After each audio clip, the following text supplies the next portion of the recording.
Well, the big ugly public spat between President Trump, Elon Musk, now forcing some Doge supporters and even officials to pick sides. One of them is James Fishback. He got Musk's attention earlier this year with his push to distribute $5,000 Doge dividend checks to taxpayers. It would be funded by the money that Doge had hoped to cut from government spending.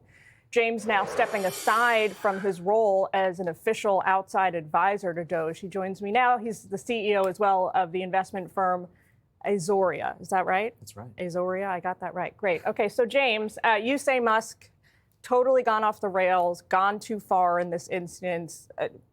What else? What do you want to see him do? Well, I know a lot of Republicans want there to be a phone call between the president and Elon Musk. I don't think there should be. There should have been a phone call yesterday. If you have a disagreement with one of the president's policy priorities, you call him on the phone and you make the best argument. You don't resort to baseless personal attacks.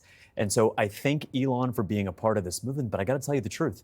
President Trump won 80 million votes, the popular vote, the electoral vote, all 7 swing states because of himself and his leadership and his policy priorities.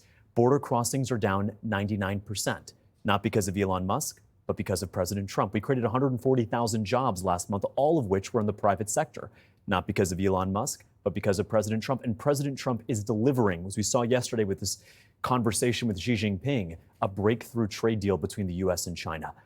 I'm a big fan of Elon. I'm grateful for his support to the country, but we voted for President Trump, and that's where we should be focused now. I mean, do you think other officials are going to do likewise and step aside in a sort of protest movement here to express, their dissatisfaction with the way Musk has handled this?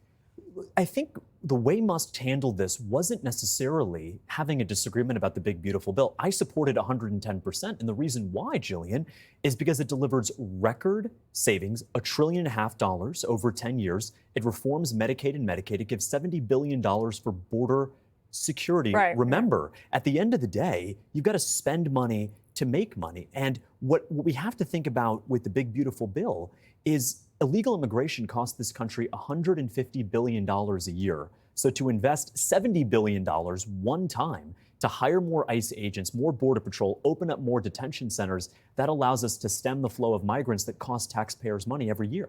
A lot of folks in the media, on social media as well, speculating that this whole thing, the whole feud, is a fake, some kind of red herring or a ruse to distract people from, I guess, whatever other problems they perceive there to be in Washington, of which there are many. It's real, right? You can confirm that this is a real spat. It is not staged. This is not staged. I wish it were fake. I wish Elon didn't spaz out at the president of the United States with baseless attacks. I wish he would have aired out his perhaps legitimate grievances. I disagree with them about the big, beautiful bill. But I don't know what they would be distracting about. We are winning on all fronts. The jobs report today confirms that the Biden hangover is behind us. 140,000 Americans have jobs because of President Trump's leadership. $200 billion a year in tariff revenue. We're at the beginning of a golden age. President Trump doesn't need Elon Musk. It was nice to have him around for a few months, but it's full steam ahead with the golden age agenda. So a little bit of a left field question that I just thought of when I was sitting here listening to you. We're going to have Andrew Yang coming up on the show later today, who he's staked a presidential run on the idea of universal basic income, $1,000 to taxpayers every month, no matter where you are, what bracket you're in.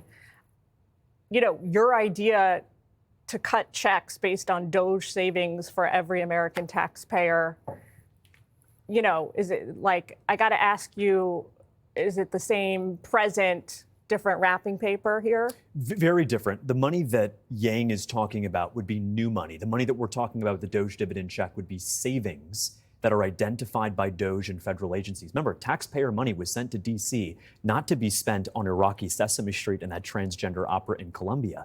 It was sent to D.C. to be invested here for Americans. And so when waste, fraud, and abuse is identified, cut, and saved, you got to send it back, a part of it, to hardworking taxpayers. All right. Well, James, thanks for taking time with us today. Really, insightful to hear your perspective right in the middle of all this. Thanks, Jillian. Thanks. Hey, it's Will Cain. Click here to subscribe to the Fox News channel on YouTube. It's the best way to get our latest interviews and highlights. And click to subscribe to the Will Cain podcast for full episodes right now.